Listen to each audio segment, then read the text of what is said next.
parlons de la nature des apports. Les apports réalisés, tout particulièrement lors de la constitution de la société, peuvent consister en plusieurs formules. Mais on peut néanmoins les regrouper en deux grandes catégories. Les apports en numéraire, donc il s'agit de versements de fonds, et les apports en nature, qui peuvent être des biens corporels, incorporels, qui peuvent être des créances, etc.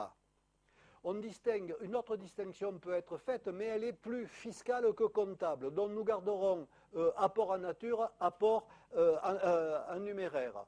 Je vous cite malgré tout la distinction plus fiscale. Ce sont des apports purs et simples. On apporte des actifs, du matériel, des stocks, des créances. Et puis, les apports à titre onéreux. Par exemple, la société va reprendre des dettes, bien entendu, dès le départ.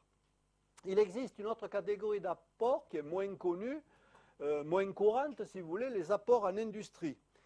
Ces apports en industrie représentent des connaissances particulières, des connaissances techniques ou professionnelles, relationnelles, etc., que peut apporter à une entreprise certaines personnes.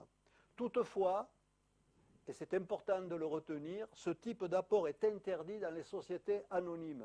En effet, il est difficile d'évaluer une contrepartie vraiment tangible. Les apports donnent lieu à la remise d'actions ou de parts sociales.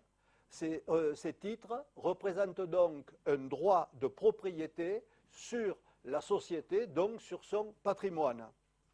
Il est à noter que les apports d'industrie ne donnent qu'un droit lors du partage des bénéfices, et certainement au moment de la liquidation de la société, mais ne donnent pas donc les mêmes droits que les autres titres, que l'on dira titres classiques.